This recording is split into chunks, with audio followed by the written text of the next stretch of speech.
नमस्कार दोस्तों, कैसे हैं आप सभी। उम्मीद करता हूं आप सभी स्वस्थ मस्त जबरदस्त होंगे और आप सभी की तैयारी बहुत बढ़िया चल रही होगी। तो चलिए अपनी क्लास की शुरुआत करते हैं। जैसा कि आप सभी जानते हैं, 15 मिनट सीरीज में हम देश दुनिया के जो महत्वपूर्ण संगठन है, यानी कि राष्ट्रीय और अंतर्राष्ट्रीय महत्वपूर्ण संगठनों पर चर्चा करते हैं। इससे पहले हम WHO, UNO, वर्ल्ड बैंक और WTO की चर्चा कर चुके हैं। अब हम करने जा रहे हैं एक महत्वपूर्ण अंतर्राष्ट्रीय संगठन जिसका नाम है इंटरनेशनल मॉनेटरी फंड, अंतर्राष्ट्रीय मुद्रा कोष। क्या नाम है? इंटरनेशनल मॉनेटरी फंड, अंतर्राष्ट्रीय मुद्रा कोष। इसकी हम आज चर्चा करते हैं। तो समझते हैं क्या है इस संगठन। जो ये कोष है, आपके नाम पे देखिए, इसका नाम रखा हुआ है कोष, है ना। International monetary fund, fund. इसका काम क्या है? इसका काम है फंड देना, यानी यह एक तरह से कोष है, यानी पैसे यहाँ पर क्या होते हैं, फंड इकट्ठा होता है और इसका काम होता है फंड देना, ऋण देना। तो जब अंतर्राष्ट्रीय मुद्रा कोष की हम बात करते हैं तो हम बात करते हैं सबसे पहले इसकी स्थापना की। तो सबसे पहले स्थापित कब हुआ? जुलाई 1944 में, जैसा कि आप जानते हैं ब्रिटेन वुड सम्मेलन हुआ था। इस दौरान इसकी स्थापना की गई थी। इसकी स्थापना 1945 से इसने अपना काम करना शुरू करा और हम कह सकते हैं कि जुलाई 1944 में ब्रिटेन वुड सम्मेलन हुआ था। अब ये बार बार ब्रिटेन वुड सम्मेलन आपके सामने आता होगा। तो देखो, यह कहां होता है? अमेरिका का एक शहर है। कहां? अमेरिका में एक शहर है न्यू हैम्पशायर। अगर मैं बोलूं अमेरिका, अगर मैं बात करूं अमेरिका की, बार बार ये सम्मेलन होता है तो क्यों होता है समझिए पहले। अमेरिका में एक शहर है न्यू हैम्पशायर। यह कहां का भैया? अमेरिका का एक शहर है। यहीं पर ही क्या हुआ है? ब्रिटेन वुड एक जगह है। क्या जगह है? Britain would. ये भैया एक जगह थी, यहीं पर हुआ था सम्मेलन। क्या हुआ था? सम्मेलन हुआ था। सम्मेलन क्यों हुआ था? आखिर इस सम्मेलन की जरूरत क्यों पड़ी? इतना महत्वपूर्ण सम्मेलन कब है हुआ था? ये जुलाई 1944 में। ठीक है, तो यहां एक महत्वपूर्ण सम्मेलन हुआ। कितने देशों ने भाग लिया? तो इसमें हम कह सकते हैं भैया, इसमें 44 से 45 देश। कई जगह आपको 44 लिखा मिलेगा, कहीं पर 45 लिखा मिलेगा, पर 44 देश मुख्य तौर पर देखिए कि 44 देशों ने भाग लिया। क्यों लिया? तो समझिए, 1939 की याद कीजिए, द्वितीय विश्व युद्ध शुरू हो चुका है। 1945 में द्वितीय विश्व युद्ध की समाप्ति की कगार पर है, यानी खत्म होने वाला है।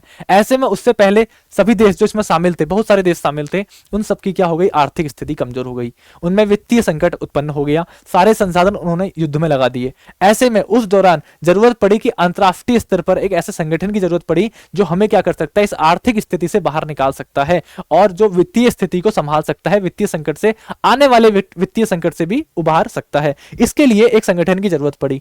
इसीलिए अंतरराष्ट्रीय मुद्रा कोष, इंटरनेशनल यानी अंतरराष्ट्रीय स्तर पर एक फंड बनाने की जरूरत पड़ी कि जब किसी देश को कोई समस्या होगी तो भैया यहां से पैसे उधार ले लिए जाएंगे। इस तरीके से इसकी स्थापना हुई।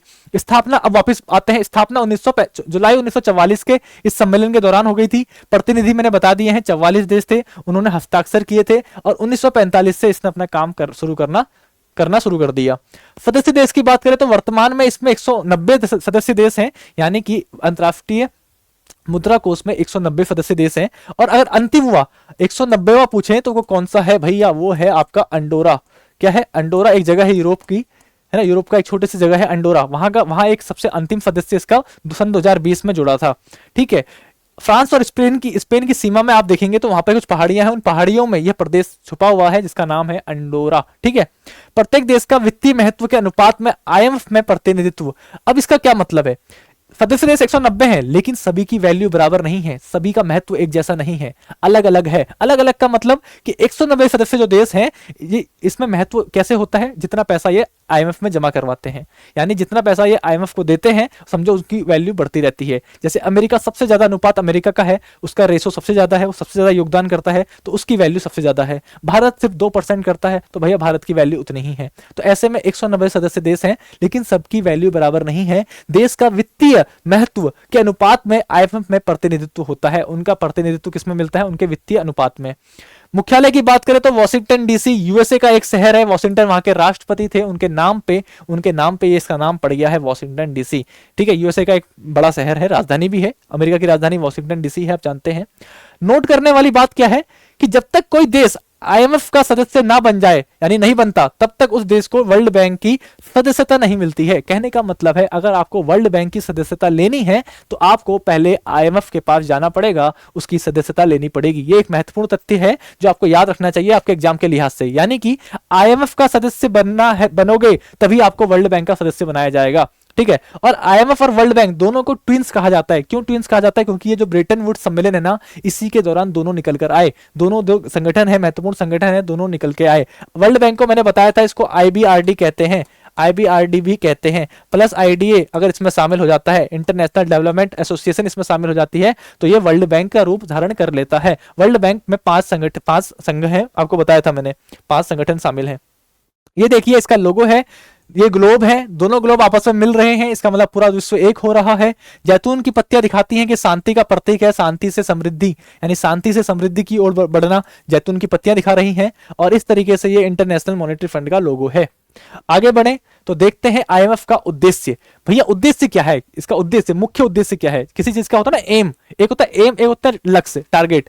एम होता है सबसे बड़ा कि मुख्य उद्देश्य करना क्या है, तो इसको करना है अंतरराष्ट्रीय मौद्रिक सहयोग को आगे बढ़ाना, यानी पूरे विश्व में जो मौद्रिक सहयोग, मौद्रिक मतलब धन से जुड़ा हुआ, अर्थ से जुड़ा हुआ आर्थिक सहयोग को आगे बढ़ाना, सहयोग करना। क्यों सहयोग करना? क्योंकि अब वर्तमान में आप जानते हैं वैश्वीकरण का दौर है, ऐसे में पूरा विश्व एक होते जा रहा है, व्यापार एक देश का दूसरे देश के साथ होता है, तो ऐसे में विभिन्न संसाधनों की जरूरत पड़ती है अपने देश में आर्थिक विकास करने के लिए। ऐसे में जरूरी है कि मौद्रिक सहयोग बढ़े। मौद्रिक सहयोग का मतलब है अगर हम डॉलर में व्यापार करना चाहते हैं, अगर हम यूरो में व्यापार करना चाहते हैं, तो इस तरीके से आपस में हम रुपए के बदले यह व्यापार कर सकते हैं। तो यह हमारा अंतरराष्ट्रीय मौद्रिक सहयोग है। इस स्तर पर हमें बढ़ावा देने का काम किसका है? आईएमएफ का है। व्यापार को आप जानते हैं, व्यापार होता है तो व्यापार होने के लिए कुछ अवरोध आते हैं, उन अवरोधों से बचने के लिए हमें क्या करना है? अंतरराष्ट्रीय आईएमएफ नीति बनाता है। तो व्यापार और आर्थिक विकास के विस्तार के लिए प्रोत्साहित करता है कौन? आईएमएफ। आईएमएफ क्या करता है भैया? जो व्यापार है उसको बढ़ावा देता है, देश में आर्थिक विकास हो, दुनिया में आर्थिक विकास आए, जीडीपी बढ़े, क्योंकि जीडीपी बढ़ेगी तभी तो यहां पर हिस्सा मिलेगा आईएमएफ को भी, है ना। तो इस तरीके से क्या है भैया? विस्तार को प्रोत्साहित करता है। समृद्धि को नुकसान पहुंचाने वाली नीतियों को हतोत्साहित करना। अब एक काम कीजिए, आप देखिए भारत को, जब भारत आजाद हुआ तो भारत ने क्या करा? बाहर की कंपनियों को देश में आने नहीं दिया। क्यों नहीं आने दिया? क्योंकि भारत जानता था अगर बाहर की देसी कंपनियां इंडिया में आई तो इंडिया की जो अपनी कंपनियां हैं, स्वदेशी कंपनियां हैं भैया, उनको तो उठने का मौका ही नहीं मिलेगा, आगे बढ़ने का मौका नहीं मिलेगा। ऐसे में उन्होंने क्या किया? समृद्धि को, अब उन्होंने अपने देश में समृद्धि चाहिए, लेकिन बाहरी कंपनियों को तो नुकसान हो गया, वो तो अपना विस्तार करना चाहती थी। और आईएमएफ का काम भी था कि सभी देश मिलकर क्या करें? एक दूसरे देश में जाके व्यापार करें। ऐसे में समृद्धि को नुकसान पहुंचाने वाली नीति जो कि भारत ने अपनाई, यानी दुनिया के दूसरे देशों की समृद्धि को नुकसान पहुंचाने वाली नीति, उसको हतोत्साहित किया। किसने किया? आईएमएफ ने किया। कब किया? 1991 में। यानी भारत ने यह तय किया था कि भैया हमारे देश में ही व्यापार हो, बाहरी कंपनियां ना आए। पर यह आईएमएफ के नियम के खिलाफ था, पर आईएमएफ कुछ कर नहीं सकता था क्योंकि भारत भैया उस वक्त ज्यादा उससे मतलब नहीं रखता था आईएमएफ से। लेकिन हुआ क्या? 1991 में आप जानते हैं भारत की स्थिति खराब हो गई, भारत में वित्तीय संकट आ गया, भुगतान संतुलन बिगड़ गया। भुगतान संतुलन का मतलब यह होता है भारत के पास अगर किसी देश को मान लीजिए कुछ लेना है, अपना आयात करना है, तो आयात करने के लिए बाहर से सामान मंगाने के लिए पैसा होना चाहिए ना, लेकिन हमारे पास उतना पैसा भी नहीं था। 1990 के दशक के शुरुआत में सिर्फ 2 हफ्ते हम सामान मंगवा सकते थे, इतना पैसा भारत के पास था। तो ऐसी स्थिति में क्या हुआ? हमने आईएमएफ से, इससे इंटरनेशनल मॉनेटरी फंड आईएमएफ, अंतरराष्ट्रीय मुद्रा कोष से हमने फंड लिया, उधार लिया, पैसा उधार लिया। और जब पैसा उधार लिया तो पैसा तो उधार देता है, लेकिन बदले में बहुत कठोर शर्तें रख लेता है। इसने एक शर्त क्या रखी? एलपीजी। आप जानते हैं एलपीजी सुधार हुए थे 1991 के बाद ही ये सुधार हुए। तो ऐसे में जो एलपीजी नीति है, यानी कि वैश्वीकरण, निजीकरण, है ना, भूमंडलीकरण, इसको बढ़ावा देना, तो इसको उदारीकरण, इसको बढ़ावा देना किसका काम था? आईएमएफ का काम था। तो इसने कहा कि मैं पैसे दूंगा, बदले में बाहरी कंपनियां आपके देश में आएंगी, आप उदार हो जाओगे, अपनी नीतियों को सरल बनाओगे, सरकारी हस्तक्षेप कम करोगे। इस तरह की शर्तें रखी किसने? आईएमएफ ने रखी। और इसी वजह से क्या हुआ भैया? भारत में अब क्या हुआ? बाहर की कंपनियां आने लगी। तो इसका मुख्य काम क्या है? इसका मुख्य काम है अंतरराष्ट्रीय मौद्रिक सहयोग को बढ़ावा देना, व्यापार और आर्थिक विकास के विस्तार को प्रोत्साहित करना, समृद्धि को नुकसान पहुंचाने वाली नीतियों को हतोत्साहित करना। ये जानता है कि विश्व में अगर समृद्धि लानी है, सभी देश आगे बढ़े, तो ऐसी जो समृद्धि वाली जो छोटी नीतियां जो निजी तौर पे देश लागू कर रहे हैं अपने देश में, उसको हतोत्साहित करना, जैसे कि इसने 1991 में भारत में किया। तो ये सब इसने एग्जांपल देख लीजिए। आगे देखें तो आईएमएफ किस वर्तमान निदेशक कौन है? Kristalina Georgieva. ये इंपॉर्टेंट है, आप ध्यान रखिए, बुल्गारिया देश से संबंध रखती हैं। 1 अक्टूबर 2019 को ये क्या हुई थी? इन्होंने ज्वाइनिंग ली थी, यहाँ पे नियुक्त हुई थी। 5 साल की अवधि के लिए थी, यानी 2024 के लिए थी, लेकिन इनको दोबारा भी नियुक्त कर दिया गया है, दोबारा इनको नियुक्ति मिल चुकी है। तो 1 अक्टूबर 2024 से ये आने वाले समय के लिए दोबारा से क्या रहेंगी? इसकी मुख्य निर्देशक रहेंगी। ठीक है, वर्तमान निदेशक भी यही है और अब दोबारा से इनकी नियुक्ति हो जाएगी। जॉर्जीवा 2017 से सितंबर 2019 तक वर्ल्ड बैंक की सीईओ मुख्य कार्यकारी अधिकारी भी रह चुकी हैं। ठीक है, ये देख लीजिए इनके बारे में। आगे देखें, आईएमएफ का कार्य की बात करें तो वही है, आईएमएफ वित्तीय सहयोग प्रदान करता है। देखो आईएमएफ क्या करता है ना, वर्ल्ड बैंक भी यही काम करता है, वित्तीय सहयोग करता है यानी ऋण देता है, आईएमएफ भी देता है। पर आईएमएफ और वर्ल्ड बैंक में एक अंतर है, बहुत बड़ा अंतर है। वर्ल्ड बैंक क्या करता है, आपके देश में कोई परियोजना आप लागू कर रहे हो और आपके देश में वह परियोजना आपके आर्थिक विकास से जुड़ी हुई है तो वर्ल्ड बैंक आपको दे देगा पैसा।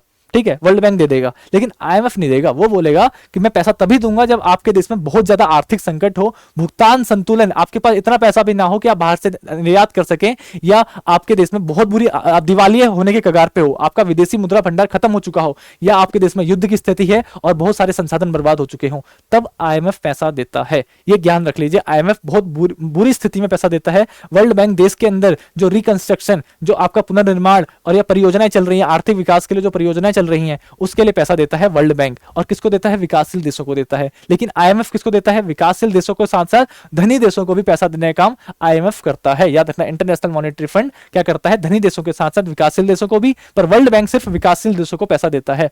तो दोनों में अंतर आपको समझ में आ गया होगा। अंतरराष्ट्रीय मौद्रिक प्रणाली की निगरानी करना है ना, कि कौन सा देश किस तरह की मौद्रिक नीति अपना रहा है, क्या रेपो रेट रख रहा है, ब्याज दर कितनी रख रहा है देश में, इससे व्यापार को तो नुकसान नहीं होगा, आपसे और देशों का आपस में सहयोग तो नहीं बिगड़ेगा। इस तरीके की चीजों को लेके आईएमएफ क्या करता है, ऐसे कार्य हैं।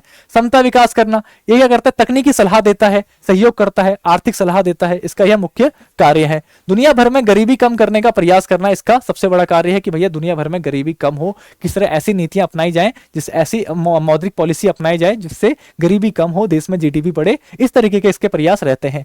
भुगतान संतुलन की समस्या का समाधान करना, मुख्य काम तो इसका यही है भैया, कि अगर किसी के पास मान लीजिए भुगतान संतुलन की समस्या है तो उसका समाधान करना इसका मुख्य कार्य है। नोट की बात करें, नोट देखो महत्वपूर्ण बात याद रख लो, आईएमएफ वर्ल्ड बैंक की तरह विकास परियोजनाओं के लिए फंड या ऋण प्रदान नहीं करता। आईएमएफ सिर्फ प्रदान तब करता है जब भैया दिवालिया वाली स्थिति आ जाती है, अन्यथा वो क्या करता है, फंड नहीं देता। जब बहुत देश में बुरी स्थिति हो, संकट हो, भुगतान संतुलन बिगड़ जाए, आपके पास आयात करने के लिए भी पैसा ना हो, तब जाके आईएमएफ क्या करता है, फंड देता है।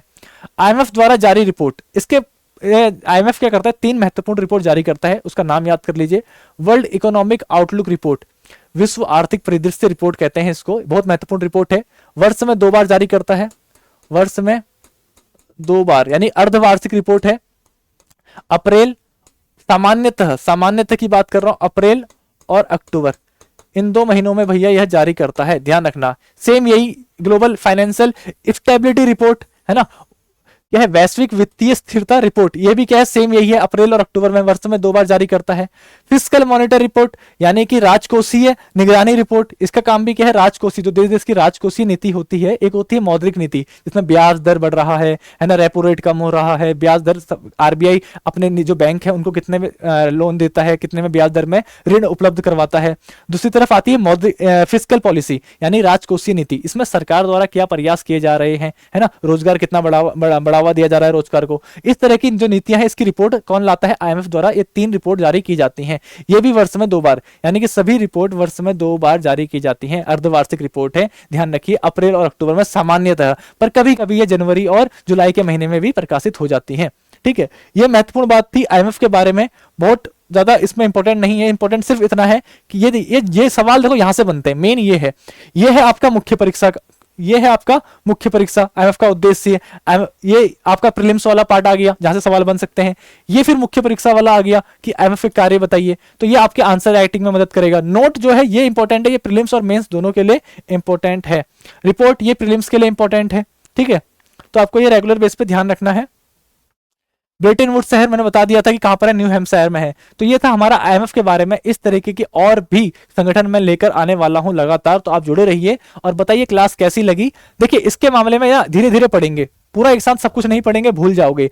4-5 संगठन हमारे हो चुके हैं, आप उनको देखते रहिए, कौन कौन से, जैसे मान लीजिए अगर वर्ल्ड हेल्थ की बात करें, वर्ल्ड हेल्थ WHO की बात करें तो कहां पर है, जिनेवा स्विट्जरलैंड में भैया इसका मुख्यालय है। लेकिन हम अगर वर्ल्ड बैंक की बात करें तो उसका कहां है, ये आपको दिमाग में रखना है, ठीक है। तो इसका मैं एक वीडियो अलग से लेके आऊंगा सभी देशों, सभी संगठन को एक साथ एक तालिका बना के, ताकि आपको आसानी से याद भी हो जाए और आप ये भी देख सके कि स्विट्जरलैंड में किस किस देश के हैं। आप ये भी देख सके कि अगर यूएनओ की बात हो रही है तो इनका भैया न्यूयॉर्क में है, पर यूएनओ के अंदर अंतरराष्ट्रीय न्यायालय है तो उसका हेग में है। इस तरह की मैं तुलना करवा के आपको याद करवा दूंगा। एमसीक्यू प्रैक्टिस भी करवाऊंगा शनिवार की सुबह, जितने भी संगठन करवा रहा हूं उन सबकी एमसीक्यू प्रैक्टिस होगी शनिवार सुबह 7 बजे, जिसमें हम वीकली करंट अफेयर का भी प्रैक्टिस सेट करेंगे। तो उसकी चिंता नहीं करनी है। क्लास को लाइक कर दीजिए, शेयर कर दीजिए और ये बात ध्यान रखिए कि क्लास जो है धीरे धीरे आगे बढ़ेगी और धीरे धीरे ही आपके दिमाग में सारे तथ्य याद होंगे। एक साथ याद करने की कोशिश मत कीजिएगा। चलिए नमस्कार, धन्यवाद। अगली क्लास में जल्दी ही मिलते हैं।